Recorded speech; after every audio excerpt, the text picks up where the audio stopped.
Silakan Pak untuk dibahas mengenai market hari ini. Oke, paling tidak untuk perkembangan minggu lalu saya catat ada tiga masalah yang sebetulnya yang cukup menarik. Pertama, tentu saja masalah pound sterling ya. Ternyata data yang keluar adalah bahwa referendum menyatakan bahwa Skotlandia tetap berada di wilayah UK. Kemudian yang kedua adalah target dari LTRO sendiri ternyata membawa pengaruh yang cukup mengecewakan dikarenakan penyerapan dari LTRO sendiri masih jauh berada di bawah target. Kemudian yang ketiga tetap mengenai masalah stimulus Amerika Serikat, apakah dihentikan atau kemudian untuk meningkatkan tingkat suku bunga pada bulan Oktober. Kemudian ditambah satu lagi, saya lupa, itu masalah stimulus dari China sendiri. Kemarin pada hari Kamis juga telah dikucurkan stimulus baru yang diserap oleh finansial. Nanti kita bisa melihat secara detail seperti apa. Kemudian pertama masalah euro. Menarik sebetulnya di euro. Pada hari ini juga Draghi akan berpidato atau memberikan statement terhadap kebijakan finansial atau moneter yang terjadi di zona euro. Target untuk pengucuran dana tercatat untuk total sendiri tercatat itu 400 miliar euro. Kemudian yang terserap kemarin hanya sekitar 82,6 miliar euro. Nah, ini jauh sekali di bawah dari perkiraan para analis yang menyatakan kira-kira bisa mencapai 114 miliar euro. Ini juga yang menyebabkan penurunan di euro pada hari Kamis atau hari Jumat ya, terus menurun hingga ke batas terendah. Kemudian juga minggu ini terlihat beberapa data utama. Pertama adalah masalah Prancis. Di sini diforecastkan masalah manufacturing PMI sendiri mengalami kenaikan memang sebesar 47,1, dari bulan lalu adalah 46,9, namun masih berada di bawah angka dari kontraksi yaitu 50%. Kemudian dari Jerman juga manufacturing PMI sedikit menurun sebesar 0,1, dari 51,4 menjadi 51,3. Kemudian bisnis climate dari Jerman juga menurun dari 106,3 menjadi 105,9. Lebih menarik kita melihat selain cerita terhadap penyerapan target dari jangka panjang, peminjaman jangka panjang, kita melihat ada formasi-formasi yang cukup menarik di teknikal di euro, nanti kita lihat. Sementara fundamental yang terbaca masih terhadap target operasi penyelamatan dari deflasi. Kemudian selanjutnya di pound sterling, nah ini dia data terbaru yang menyatakan tetap menjadikan Skotlandia bagian dari UK sebesar 55%. Kemudian yang ingin lepas dari UK hanya sebesar 45%. Memang tipis, antara 55% dan 45%, sekitar 10%. Pada awalnya pound sterling mengalami kenaikan ke level tertinggi 1,6520-an, 1,65200-an. Namun begitu pada penutupan pada hari Jumat kemarin terus mengalami penurunan ke 1,6294. Kemudian di level ini juga terlihat sebetulnya masih di dalam band keseimbangan apabila kita melihat dari range yang terjadi antara mingguan, yaitu 61,8 menjadi 38,2. Kemudian respon untuk berita juga secara singkat, secara sederhana juga terlihat dari mortgage approval diperkirakan akan keluar sebesar 42,9 dari 42,8. Baik, kemudian public sector net borrowing juga terlihat cukup bagus dari minus 1,1 billion menjadi 10,3 billion. Beberapa data sebetulnya untuk minggu ini untuk pound sterling masih sepertinya masih memanfaatkan momentum yang terjadi pada minggu kemarin. Kita melihat dari pergerakan nanti awalnya adalah pada market buka untuk pound sterling sekitar jam 2 siang. Secara short term maupun medium bisa diamati nanti. Kemudian US Index ini juga membawa pengaruh kemarin bahwa tingkat suku bunga nampaknya akan betul-betul berubah hingga bulan Oktober mendatang, sehingga membawa pengaruh yang cukup positif juga terhadap perkembangan dari US Index. Dicerminkan dengan perubahan dari harga sendiri tetap berada pada tren positif untuk wilayah US Index, sehingga mendekati harga tertinggi minggu lalu yaitu di level 84.80-an. Kemarin juga ditutup di wilayah 84.73, yaitu sedikit mendekati harga tertinggi. Kemudian ada beberapa pidato yang akan diumumkan pada minggu ini, yaitu pada tanggal 22 ada beberapa member dari FOMC sendiri memberikan statementnya, termasuk Dudley, kemudian Peter Lacosta, kemudian Powell, kemudian selanjutnya pada hari Rabu diumumkan New Home Sales sangat bagus nilainya sebesar 432.000 dari 412.000. Kemudian juga core durable goods diumumkan juga cukup bagus dari minus 0,7% menjadi 0,7%. Kemudian final GDP kuartal to kuartal pada hari Jumat diumumkan juga bagus dari 4,2% menjadi 4,6%. Secara keseluruhan kita melihat dari seluruh data US juga memberikan arahan yang cukup positif sehingga bisa mengangkat dari pergerakan US. Dolar indeks menjadi angka 84.80-an, nampaknya sangat mudah tercapai. Kemudian Aussie, hal yang cukup menarik selama 2 minggu ke belakang, Aussie terus mengalami penurunan, bahkan mendekati harga keseimbangan 2 band yang terjadi. Terlihat 0.892552 telah tercapai, yang merupakan harga terendah harga keseimbangan pada bulan September kemarin. Kemudian juga masih ada satu band yaitu di 0.88865 belum tercapai, namun begitu arah ke wilayah tersebut sepertinya akan mudah tercapai dikarenakan tren yang terjadi, momentum juga cukup kuat. Kemudian arah kebijakan moneter Australia juga nampaknya mendukung hal ini.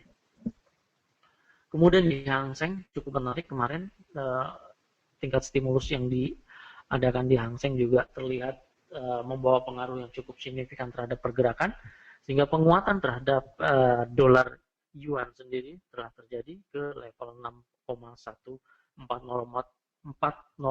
menjadi arah terkuat terhadap dolar. Sebelumnya pada minggu ini tercatat di angka 6,1791. Kemudian target untuk penurunan di dolar yuan sendiri terlihat secara teknikal ke wilayah 6,1306. Nampaknya akan terus tercapai dikarenakan momentum dari minggu lalu 2 kali mengadakan stimulus atau kucuran dana diserap oleh sekitar beberapa bank yang ada di Hong Kong sendiri, yang ada di China sendiri, membawa pengaruh yang cukup positif penyerapan. Namun begitu terlihat arah yang sama juga terjadi di Hang Seng, terjadi penurunan yang terus berkelanjutan hingga pada pembukaan market hari ini. Kemudian minggu lalu tercapai ke angka 24.479 angka indeks. Target terendah ke 24.069 telah tercapai. Kemudian nampaknya juga pergerakan untuk Hang Seng terus mengalami penurunan. Langsung ke teknikal. Ke teknikal pergerakan dolar seperti ini. Memang pada pembukaan untuk dolar, pergerakan dolar 4 jam sendiri wilayah tertinggi ke 84.79 tidak terjadi pada pembukaan pergerakan dolar indeks. Namun begitu tren masih dalam keadaan naik untuk dolar indeks. Wilayah terdekat untuk resisten yang terbentuk saya kira di wilayah tertinggi ini yaitu 84.80 untuk pergerakan dolar indeks. Nampaknya juga terlihat untuk pergerakan minggu ini. Kemudian di pound sterling, nah ini dia pound sterling. Secara teknikal terlihat market pada penutupan mendekati garis support yang terbentuk. Saya mengambil 2 titik support, yaitu titik tertinggi pada tanggal 16 September jam 8 waktu Monex Trader. Chart yang dipergunakan adalah 4 jam. Kemudian direspon cukup bagus terhadap support ini dari harga, sehingga terjadi lonjakan harga. Pola reversal terjadi di angka sampai maksimal di angka 4 jam pertama untuk pembukaan pada hari Senin ini 1.63434, kemudian memasuki wilayah pertengahan atau wilayah band dari 50% hingga 23.6% yang terlihat di sini, sehingga target untuk peningkatan untuk pound sterling jangka pendek terlihat di 1.64165 untuk pound sterling. Kemudian di sini juga ada resisten yang cukup kuat di samping terhadap resisten dari horizontal juga terbentuk di 1.65020, juga 23.6 juga mendukung diadakan resisten yang cukup kuat di wilayah area ini. Kemudian di euro kita melihat, nah apabila kita melihat dari tren yang terjadi di euro, tingkat pattern yang terjadi AB sama dengan CD kemungkinan akan terbentuk dikarenakan breakout terjadi di angka terendah di euro, terlihat di wilayah low 1.2834, sehingga pada pembukaan saat ini meskipun masih berada di wilayah tertinggi pada 4 jam terakhir pada hari Jumat, namun pola AB sama dengan CD dimungkinkan untuk tercapai di wilayah 1.27693 untuk penurunan euro lebih lanjut. Nampaknya juga para pelaku pasar masih mengamati momentum yang terjadi pada minggu lalu di euro, kemudian juga pengumuman terhadap fundamental Jerman juga mempengaruhi pergerakan euro saat ini, dikarenakan pengumuman yang terjadi di Jerman sedikit memburuk untuk forecast atau prediksi, sehingga pergerakan untuk euro nampaknya akan terus berlanjut untuk penurunan secara medium maupun jangka pendek. Kemudian pergerakan nah ini di Australia, dolar terhadap US dollar yang saya maksud seperti ini, harga terendah ya terlihat di sini, yang merupakan terdekatnya support antara titik terendah pada tanggal 12 Maret 2014, kemudian titik terendah juga pada tanggal 3 Maret 2014, terlihat di sini menjadikan titik support terkuat di sini. Telah memasuki wilayah area itu, kemungkinan juga target untuk menengah dan jangka pendek ke wilayah 0.8855 untuk pergerakan untuk di Australia dolar terhadap US dollar. Kemudian kita melihat dari pergerakan Hang Seng, ya Asia Stock, ya Hang Seng Asia Stock terlihat juga 24.000 ke angka 24.000 telah tercapai. Kemudian target yang terjadi untuk Hang Seng sendiri, ya wilayah Hang Seng telah tercapai. Kemungkinan untuk jangka panjang chart 4 jam ke wilayah 23.174 nampaknya akan terus berlanjut. Di samping kita melihat dari pola reversal dalam jangka pendek untuk menghindari dari posisi overload atau oversize, maka dari itu kita patut untuk memperhitungkan juga batasan untuk stop loss sehingga ketahanan margin dapat dipertahankan. Sementara tren yang terjadi masih dalam keadaan drop untuk pergerakan Hang Seng. Kemudian Nikkei, nah terlihat di Nikkei sendiri secara jangka pendek Nikkei mengalami penurunan dengan jelas, berada di bawah moving average, kemudian candlestick juga 3 kali berturut-turut mengalami penurunan. Terakhir tercatat di 1600-125. Target untuk penurunan diprediksi untuk jangka pendek. Ya, jangka pendek sendiri tren yang terjadi di wilayah 16092. Kemudian wilayah untuk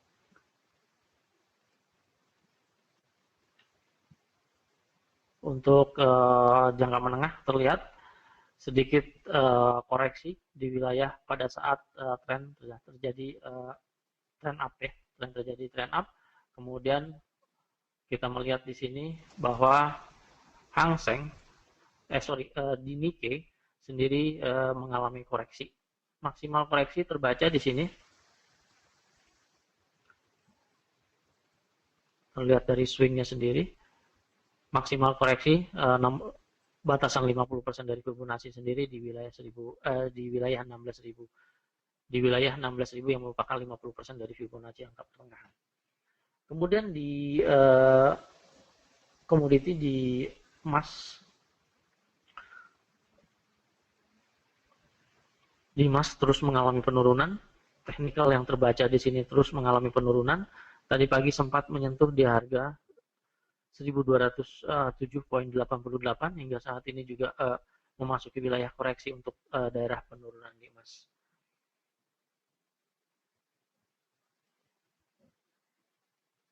Ya, masih berada di wilayah resisten.